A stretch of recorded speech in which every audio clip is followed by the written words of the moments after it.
Hello and welcome back to all our dear listeners. This is a new episode on this channel. I am Shanto, your cheerful host, and with me is Sarah. Hi everyone, it's great to have you here with us again. Today we will discuss the power of discipline and how to build it. After this, we will explain some words and idioms within sentences that you can use daily. So make sure to watch the video at the end. Before we begin our discussion, please subscribe to my channel if you haven't done that yet. Hey Sarah! How's everything going? I've been meaning to talk to you about something that's been on my mind lately. Hey Shanto. I'm good, I'm just busy with work and everything. What's up? I've been reading a lot about the power of discipline and how it can make or break success. It's fascinating to see how much of an impact it has, even on small things. Oh, I agree. Discipline is something I struggle with, to be honest. I start strong, but somewhere along the way I lose track or get distracted. Same here.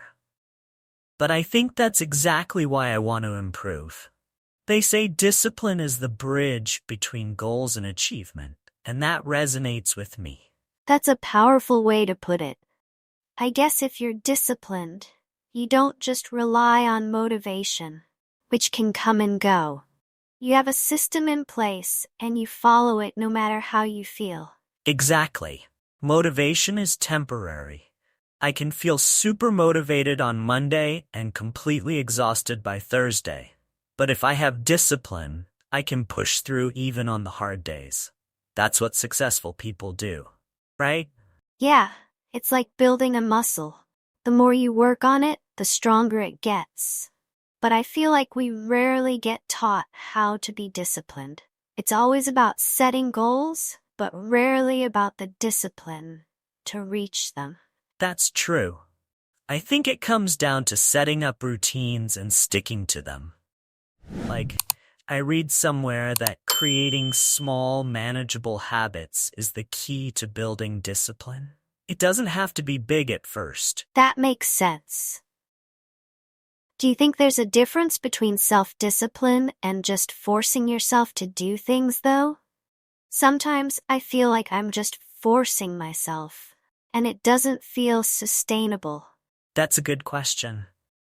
I think self-discipline is more about a mindset shift. You're not just pushing yourself because you have to. You're doing it because you want to reach a certain goal.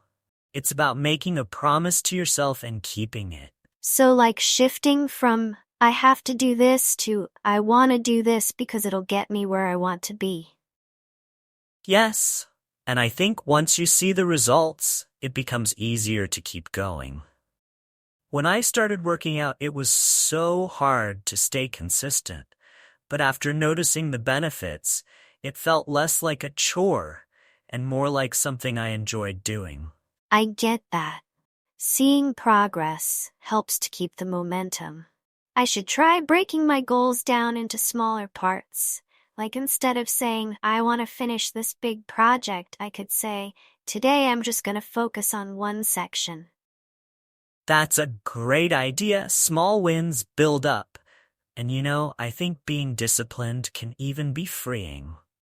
When disciplined, you don't waste time procrastinating or feeling guilty about not doing something. Yeah, you're right. It's like the more disciplined you are, the more control you have over your time and energy. Imagine how much more we could achieve if we didn't waste so much time. Exactly. And it's not just about work. Discipline can apply to all areas of life, like managing finances, maintaining relationships, or even keeping a healthy lifestyle. True. It reminds me of this quote by Jim Rohn. Discipline is the bridge between goals and accomplishment. It's like, without discipline, your goals are just dreams. But with it, you start moving towards them. I love that quote. It's so accurate. If you think about it, discipline might be one of the most important qualities for success. Maybe even more than talent. Absolutely. I mean, talent without discipline might lead to wasted potential. However, someone with discipline even if they start with less talent, can achieve so much more over time. That's inspiring, and we don't have to wait for some perfect time to start building discipline. We can start right now, even in small ways. So true. I think I'm gonna try setting up a routine for the morning. If I can control my mornings, maybe I can carry that discipline throughout the day. That's a fantastic idea. I'll join you on that. Let's keep each other accountable and see where this discipline journey takes us. Deal. Here's to making discipline a new habit. Let's talk about how to build discipline. Building discipline is a skill that takes time and consistent effort, but it's achievable by following these steps. 1. Set clear goals. Why it helps. Clarity gives you a sense of purpose. How to do it. Break big goals into smaller, specific tasks. For example, instead of saying, I want to get fit, set a goal like, I will exercise for 30 minutes, 4 times a week. 2. Start small. Why it helps. It prevents overwhelm and builds confidence. How to do it. Commit to small actions daily. If you want to read more, start with 5 minutes a day instead of an entire chapter. 3. Create a routine. Why it helps. Repetition makes actions automatic over time. How to do it. Establish a fixed schedule for key activities. For example, always work out at the same time each day. 4. Remove temptations. Why it helps. Fewer distractions make it easier to stay on track. How to do it. Identify what derails you, e.g. social media, and set boundaries like turning off notifications during work. 5. Hold yourself accountable. Why it helps. Accountability keeps you focused and motivated. How to do it. Share your goals with a friend, use a journal, or join a group with similar objectives. 6. Reward progress. Why it helps. Positive reinforcement makes the habit stick. How to do it. Celebrate small wins, like treating yourself to a favorite snack or a relaxing activity after achieving a milestone. 7. Learn to manage setbacks. Why it helps. Understanding that failure is part of the process keeps you from giving up. How to do it. Reflect on what went wrong, adjust your plan, and start again without guilt. 8. Develop self-awareness. Why it helps. Knowing your triggers allows you to plan for them. How to do it. Keep a log of moments when you succeed or fail to stay disciplined. Identify patterns. 9. Use tools and resources. Why it helps. Staying organized reduces mental strain. How to do it. Use apps like habit trackers or timers to monitor progress and manage your time effectively. 10. Practice consistently. Why it helps. Discipline grows stronger the more you practice it. How to do it. Show up daily, even when you don't feel like it. Consistency is key to turning actions into habits. 11. Focus on the long-term benefits. Why it helps. A strong why will push you through tough moments. How to do it. Remind yourself regularly of the bigger picture. For instance, visualize the outcome you're working toward. Alright, now let's look at some important words from what we've discussed so far. The first word is distracted. Distracted is an adjective, and it means nervous or confused because you are worried about something. For example, Tanya seems very distracted at the moment. I think she's worried about her brother. The second word is exhausted. Exhausted is an adjective, and it means extremely tired.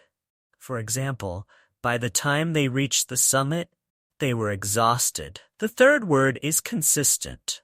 Consistent is an adjective, and it means always behaving or happening in a similar, especially positive way. For example, her work is sometimes good, but the problem is she's not consistent. The fourth word is procrastinated. It is a verb, and it means to keep delaying something that must be done, often because it is unpleasant or boring. For example, I know I've got to deal with the problem at some point. I'm just procrastinating. Now the idioms. The first idiom is by oneself. By oneself means doing something alone, without help or company from others. It's often used to emphasize independence or solitude. For example, she fixed the car herself without calling a mechanic.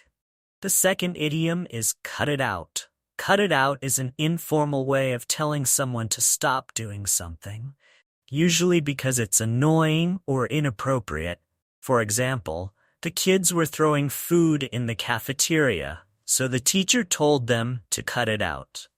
The third idiom is crash course.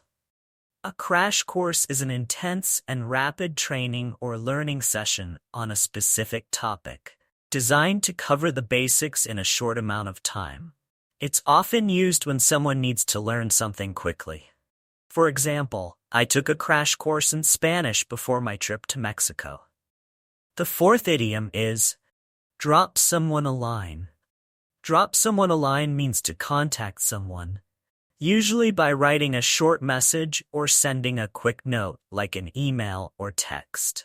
It's a casual way of saying you'll reach out to someone. For example, when you arrive in town, drop me a line, and we can meet up. The fifth idiom is drag one's feet.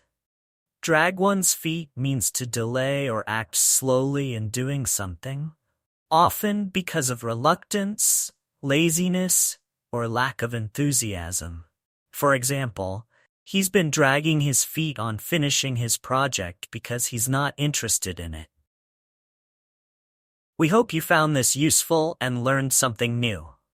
If you have any topics you want to know about, please tell us in the comments. Your idea might be in our next episode. Thank you for listening, and we'll see you next time.